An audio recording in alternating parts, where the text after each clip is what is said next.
मैं शारदा। मैं विष्णु पुराण का 15 अध्याय का అగలా పాట పడనే जा रही हूँ. నేను శారదాని.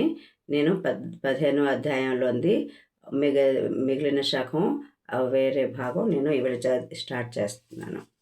देवर्षि ने दक्ष प्रजापति के शाप को हंसकर सिरोधार्य किया और वीणा बजाते हुए श्री मन नारायण नारायण का उच्चारण करते हुए कहा, वहां से प्रस्थान किए.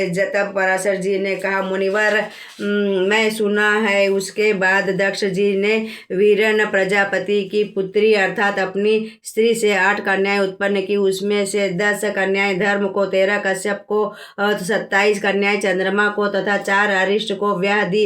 अपनी 2 कन्याएं बहुपुत्र से, 2 अंगिरा से तथा 2 कन्याओं का विवाह को कृशाशव से की. अरुंधति, वसु, यामी, लांबा, मरुत्वती संकल्प की उत्पत्ति हुई. वसु के गर्भ से वसुगण, मरुत्वती से मरुत्वान, विश्वा के पुत्र विश्वदेवा हुए. भानु से भानु, मुहूर्ता से मुहूर्त अभिमानी देवता उत्पन्न हुए. लांबा से घोष, यामी से नागविथि और सांध्या से सांध्यगण हुए. वसुगण में आप ध्रुव, सोम, धर्म, अनिल, अनल, प्रत्यूष और प्रभाष आदि प्रमुख नामों से जग विख्यात है. ध्रुव के पुत्र काल भगवान हुए. सोम के पुत्र वर्चा, अनिल की स्त्री शिवा ने अपने उदर से मनोजव एवं अविज्ञाता गति नामक 2 पुत्रों को जन्म दिया. अग्नि के पुत्र सरकंडे से उत्पन्न हुए. कृत्तिकाओं के पुत्र होने के कार्तिकेय कहलाए.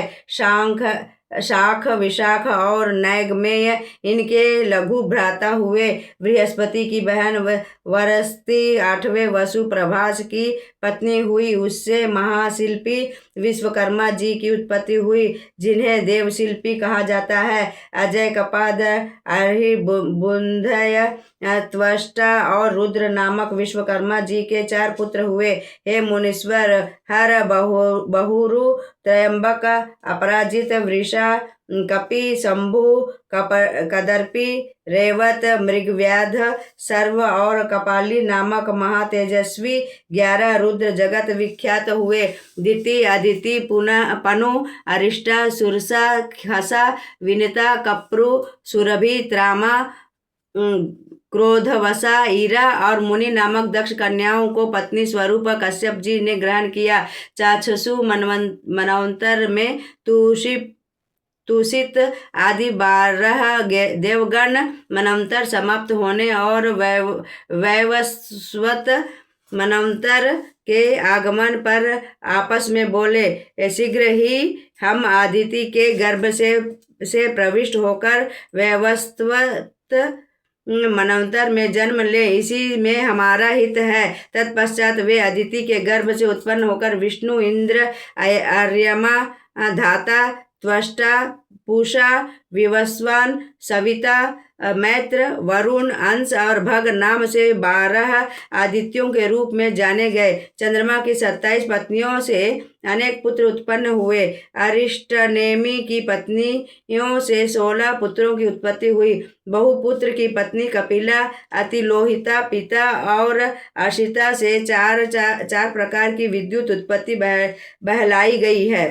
हे मैत्रेय जी, 8 वसु, 11 रुद्र, 12 आदित्य प्रजापति और वषटकार, ये 33 देवता स्वेच्छा से जन्म लेते हैं. प्रत्येक युग में ये उत्पन्न होते हैं. कश्यप जी की स्त्री दिति के गर्भ से महापराक्रमी, महाबली, दुर्जय दैत्य हिरण्यकश्यपु और हिरण्याक्ष की उत्पत्ति हुई तथा सिंहिका नामक पुत्री उत्पन्न हुई.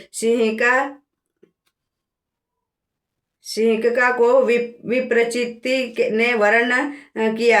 हिरण्यकशिपु के अनुहलाद, प्रहलाद और सहलाद नामक 4 पुत्र हुए, जिसमें प्रहलाद भगवान विष्णु के परम भक्त हुए.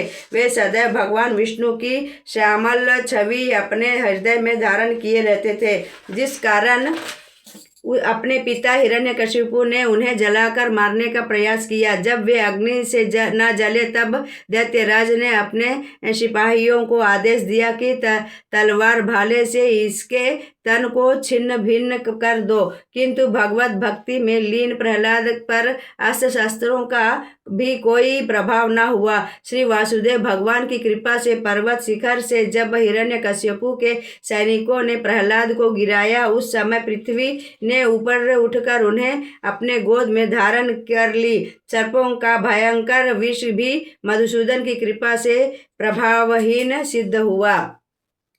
ये 15वां अध्याय समाप्त हुआ। मैं शारदा